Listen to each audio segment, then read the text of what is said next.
Barron Trump entered the congressional hearing room with the posture of someone who believed the space belonged to him. At just 21 years old and standing nearly 7 feet tall, he physically dominated the room before he even spoke. His walk was calm but confident, the kind of confidence that comes from a lifetime of privilege and never being challenged. Representative Jasmine Crockett was already seated at the committee table, quietly reviewing a thick stack of documents. She didn't look up when Barron walked in, which immediately caught his attention and clearly irritated him. "Excuse me," Barron said loudly, making sure his voice carried across the room. "I'm here to observe the hearing." Without lifting her eyes, Jasmine casually pointed toward the public gallery. "Observers sit back there." Barron stayed exactly where he was. "I think there's been some confusion," he said. "I'm Barron Trump. I should be seated with the committee." Jasmine finally glanced up for a moment. "Observers sit in the gallery." Now she looked at him fully. Her face was calm, but her gaze was sharp and focused. "Are you a member of Congress?" she asked. "No," Barron replied. "Then you sit in the gallery." "Do you know who I am?" he pressed. "I just told you where to sit," Jasmine replied evenly. "That applies to everyone." Barron's face immediately turned red. Around the room, staffers and lawmakers had stopped working and were now watching the exchange unfold. "My father," Barron started. "Your father is not on this committee either," Jasmine cut in. "Gallery, now—" The word now landed hard. Barron froze for a moment, clearly unaccustomed to being dismissed so directly. He glanced around the room looking for support, but found none. Even Republican members avoided eye contact. "This is ridiculous," Barron muttered, finally turning toward the gallery. "Thank you," Jasmine said politely. Already returning her attention to her paperwork, Barron took a seat in the front row of the public gallery, directly behind Jasmine's position. Close enough to feel confrontational. Close enough to feel threatening, or so he believed. 20 minutes later, the hearing officially began. It was a standard oversight hearing focused on federal contract allocations, normally dry and technical. But Barron wasn't there by accident. For weeks, his father had been complaining about certain lawmakers going after Trump-affiliated businesses. Jasmine Crockett's name came up repeatedly. Donald Trump had openly accused her of crossing lines and not knowing her place. Barron wanted to see her for himself, maybe even intimidate her a little, but things weren't unfolding the way he expected. Jasmine was sharp, exceptionally sharp. She dismantled the administration's talking points with precision. Every claim was met with evidence: emails, documents, text messages. When witnesses tried to evade questions, she calmly produced proof. When someone claimed they couldn't remember, she reminded them line by line. With each exchange, Barron grew more restless. His frustration was visible. During a brief pause in testimony, he leaned forward. "Representative Crockett," Jasmine continued writing, not even glancing back. "The hearing is in session. Please wait for the public comment period." "I'm not the public," Barron said. "I'm Barron Trump." "You're sitting in the public gallery," she replied. "That makes you public." Soft laughter spread across the room. Barron's face flushed again. "I just want to ask you something," he insisted. "Ask it during public comment." "Why are you targeting my family?" The room went silent. Even the witness looked relieved to no longer be the focus. "Excuse me?" Jasmine asked. "You heard me. Why are you targeting my family's businesses?" "I'm investigating potential corruption in federal contracting," she said calmly.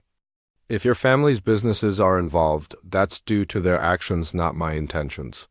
"That's not what my father says," Barron snapped. "Your father says many things," Jasmine replied. "A lot of them aren't true." Gasps echoed through the room. Directly contradicting Trump, especially in public, was rare. Barron stood up to his full height, trying to assert dominance. "You need to watch how you talk about my father." Jasmine stood as well. Though much shorter, she showed zero hesitation. "You need to sit down," she said firmly, "or I'll have security remove you." "You can't do that," Barron scoffed. "Yes, I can," she said. "I'm chairing this hearing." "You're disrupting it." "Sit down." He didn't move. "You don't talk to me like that." I talk to disruptive audience members exactly like that, she replied. Sit down or leave? I don't care. Do you know what my father will do when he hears about this? Barron demanded. You should care. You're a nobody from Texas, he continued angrily. You got lucky. You don't belong here. Jasmine stepped around the table and moved closer. The size difference was obvious, but the power shift was undeniable. Phones came out? The room was completely silent. She looked up at him and spoke quietly, but clearly. Let me make one thing very clear, she said. I don't care who your father is. I don't care how tall you are, Jasmine said evenly. I don't care about your money, your last name, or the entitlement you brought into this room. She paused, letting the silence stretch. I have the authority here. Not you, not your father, me. Barron scoffed. That's not how the world works, he said. That is exactly how this room works, Jasmine replied. And right now, you're standing in my space? You have two choices. Sit down and be quiet or leave. Barron laughed. It wasn't amused, it was sharp and hostile, or what? He sneered. You'll have me removed? That would be amazing for you, wouldn't it? Congresswoman kicks out Trump's son. My father will crush you. Your father can try, Jasmine said calmly. Others have tried. I'm still standing. You're only here because people are scared to criticize you, Barron shot back. They don't want to be called racist. Jasmine smiled slightly, but it wasn't warmth. So that's what you believe? She asked. That the only reason I'm here is because of my race? The room audibly reacted. Someone whispered, oh no. Under their breath, I think you've played the race card and the gender card, Barron continued, and gotten away with things others wouldn't. Interesting, Jasmine replied. Would you like to test that theory? Test what? Whether I've gotten away with anything, she said. Because I can pull my full record right now. Every vote, every bill, every committee assignment. We can line it up next to any white male colleague you choose and see who actually earned their position and who coasted. Barron's jaw tightened. I didn't come here to debate, he said. No. Jasmine corrected him. You came here to intimidate me. How's that going so far? You know what your problem is? Barron snapped, his voice rising. You don't know your place. You won one election in a liberal district and think you matter. You don't, you're temporary.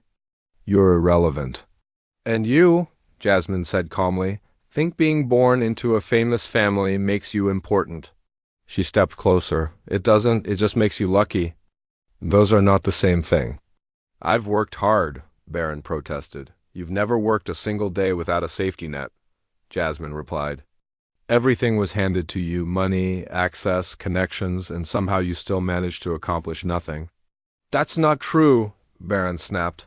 Then name one thing, Jasmine said. One achievement you earned without your father's help.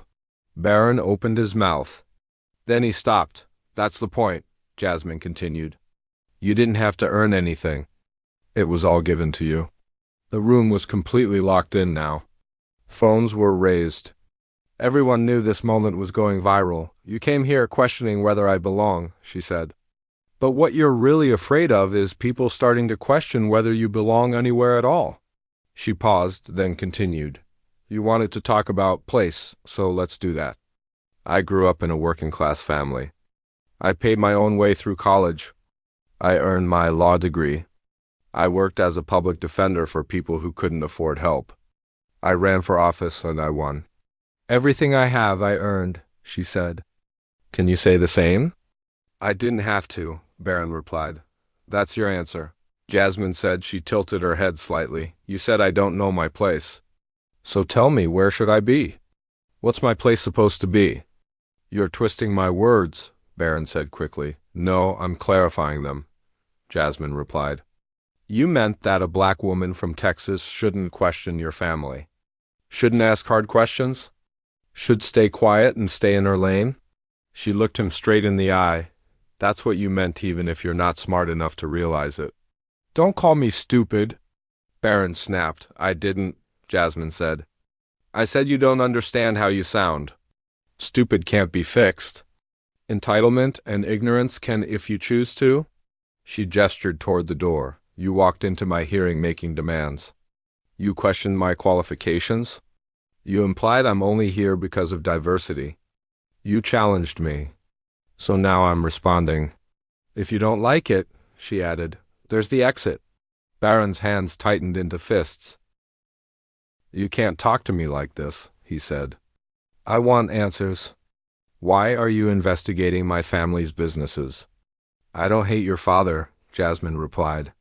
I don't think about him enough to hate him. I investigate corruption. If corruption exists, I investigate it. Period. That's a lie, Barron said. You're doing this because you hate him. I already told you, she said. Federal contracting concerns? He's not corrupt. Then the investigation will prove that, Jasmine said. That's how oversight works. Barron stepped closer. You need to stop, he warned. Jasmine didn't move. Are you threatening me? She asked. I'm telling you there will be consequences if you keep coming after my family, Barron said. That's not a threat. That's a fact. I'm just saying, Barron muttered, hesitating for the first time. He hadn't expected this. Most people folded the moment a Trump applied pressure. Jasmine hadn't folded at all. She had pushed back and harder than he imagined. Let me be clear, Jasmine said. A statement delivered as a warning is still a threat. And threatening a sitting member of Congress is a federal offense. She leaned slightly forward. Would you like to continue this conversation on the official record? Barron didn't answer. You're suggesting that I should stop doing my job because it makes your family uncomfortable. Jasmine continued. And I'm telling you that will never happen. Your family doesn't get special treatment, she said firmly. You don't get to intimidate investigators. And you absolutely do not get to walk into my hearing room and question whether I belong here. It's a free country, Barron shot back. I can say whatever I want. You can, Jasmine replied. And I can respond however I choose. Free speech does not mean freedom from consequences. What consequences? Barron challenged. For starters, Jasmine said. Everyone in this room now knows exactly who you are. She gestured around the chamber, a spoiled rich kid who thinks his last name gives him authority over elected officials. That reputation will follow you, she added. People already know who I am. Barron scoffed. They knew your name, Jasmine replied calmly. Now they know your character, or the lack of one. Barron smiled, but it was forced and smug. You really think you're clever, he said. You don't get it.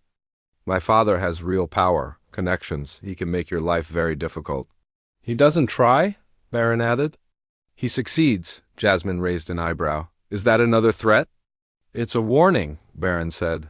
Warnings from people without authority are just noise, Jasmine replied. So tell me, do you actually have power, Barron? More than you, he snapped. Really? Jasmine asked. Because from where I'm standing, you're the one disrupting a congressional hearing. She continued calmly. You're the one being recorded threatening an elected official. You're the one embarrassing yourself in front of witnesses, staff, and lawmakers. So I'm not sure where you think your power comes from, she said. Barron looked around and finally noticed the phones. Dozens of them. Every word. Every reaction preserved? You're recording this? He snapped. Everyone is, Jasmine said. This is a public hearing. Did you think this room was private? This is entrapment, Barron accused. You set me up. No, Jasmine replied. This is you saying foolish things in a public place. That's not entrapment. That's accountability. You knew I was coming, Barron insisted. I had no idea, Jasmine said flatly.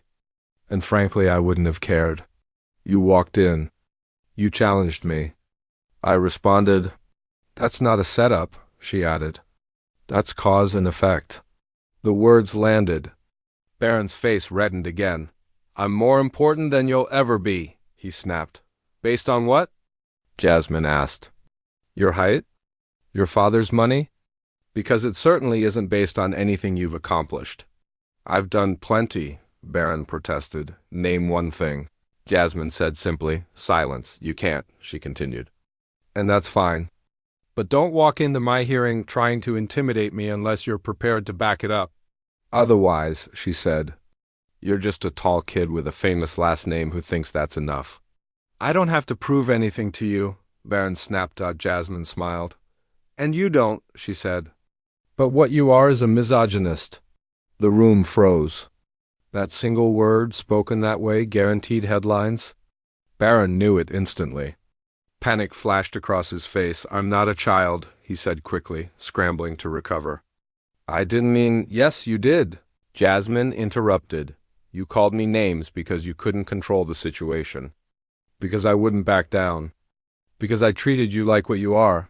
She continued steadily, a child throwing a tantrum. That's exactly how you're behaving, she said.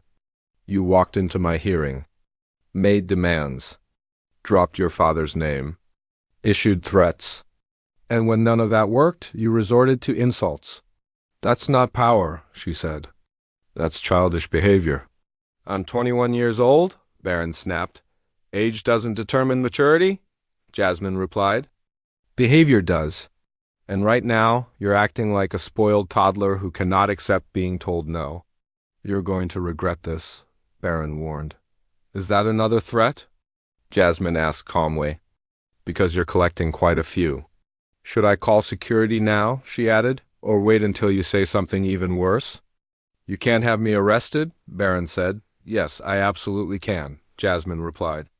For disrupting a congressional hearing and threatening a member of Congress. The only question, she added, is whether I feel like dealing with the paperwork. This isn't over, Barron muttered. He scanned the room. Searching for allies. None came. Republican members stared down at their desks. They wanted no involvement. Democratic members watched closely, barely hiding their satisfaction. Then the door opened. 2 Capitol police officers stood in the doorway. They had clearly been listening. Jasmine must have signaled earlier. Actually, Jasmine said calmly, it is over. She turned slightly. Officers. This individual has repeatedly disrupted this hearing and issued multiple threats against a sitting member of Congress. Please escort him out of the building. You can't do this. Barron protested. I already did, Jasmine replied. The officers stepped forward. Sir, one of them said, you need to come with us. Given the statements you've made, one of the officers said firmly, we do need to escort you out. Please come with us. I'm leaving on my own, Barron replied quickly. You don't need to walk me out.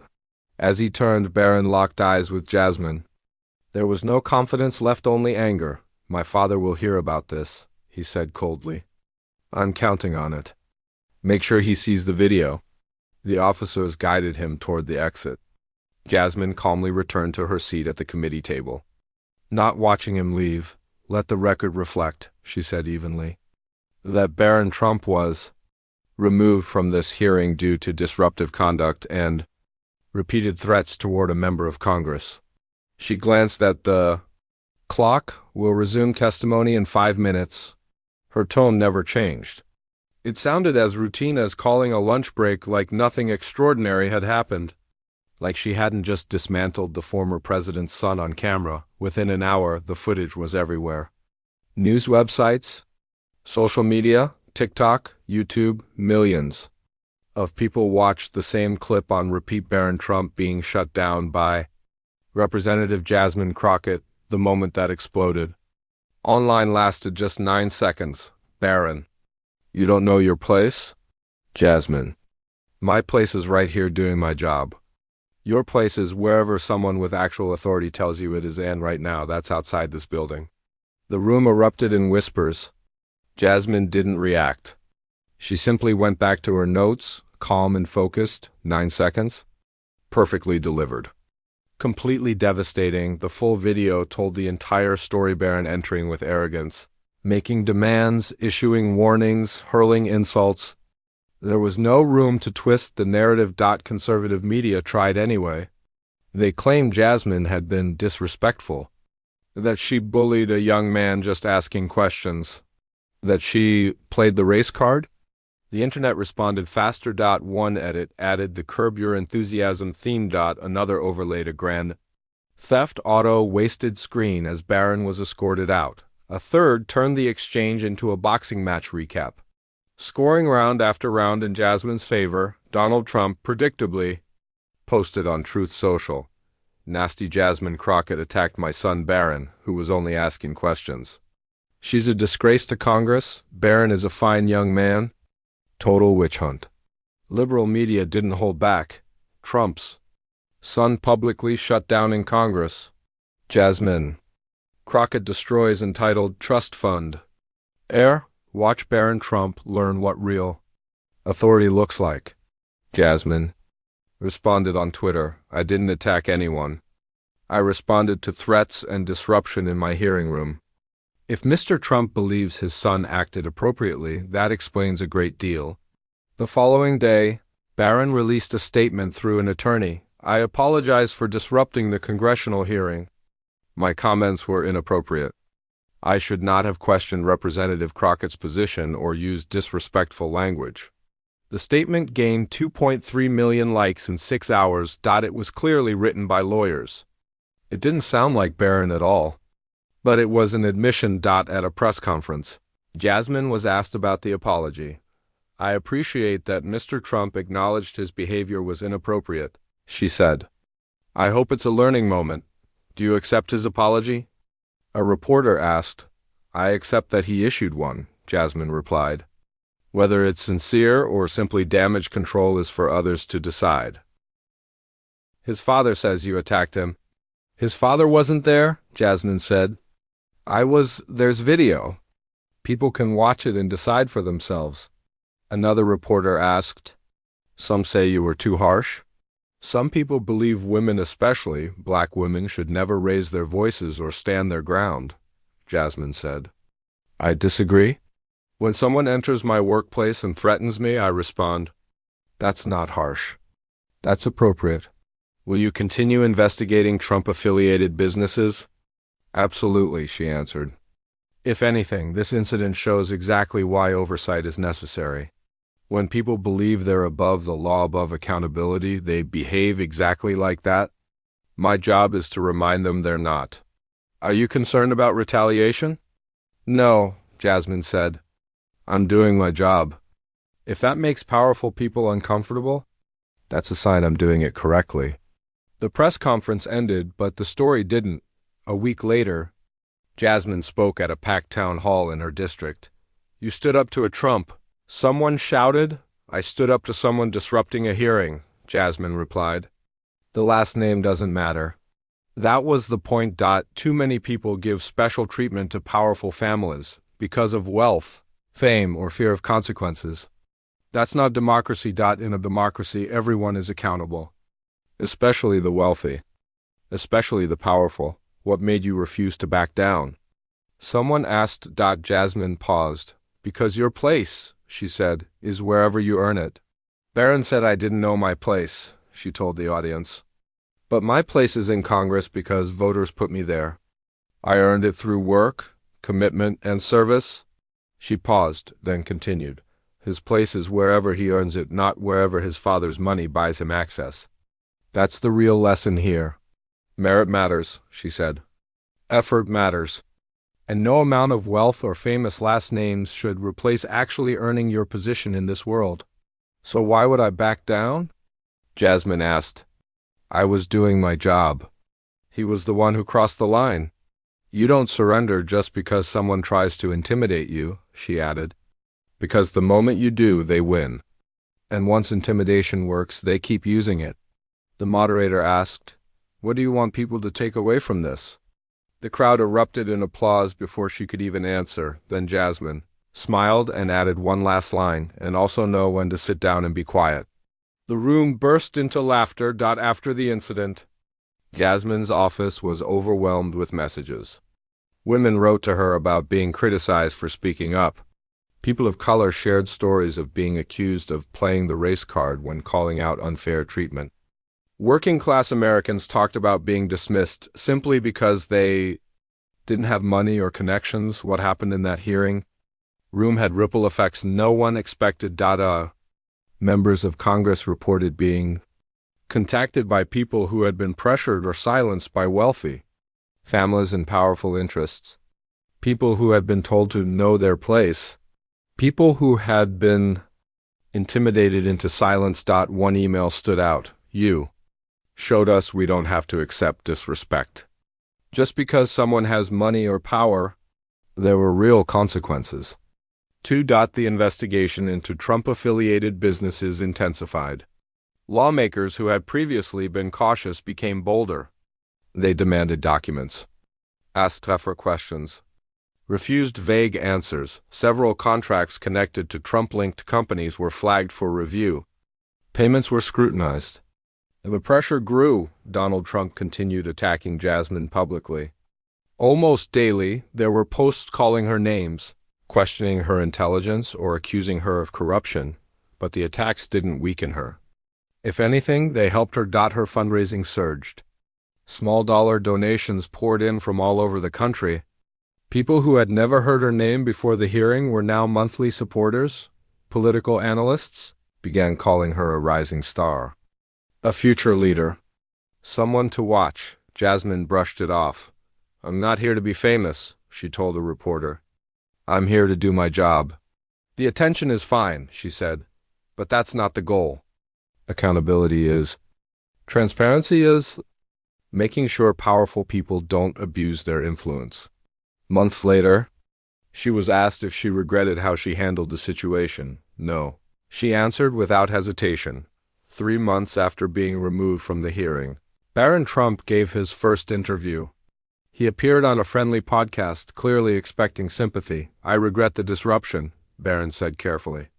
"But I don't regret defending my family." The host pushed back gently. "Some people say you were disrespectful to Representative Crockett." "That was the heat of the moment," Barron replied. "I apologized. Do you think she treated you unfairly?" "I think she wanted a confrontation," Barron said. "And she got one?"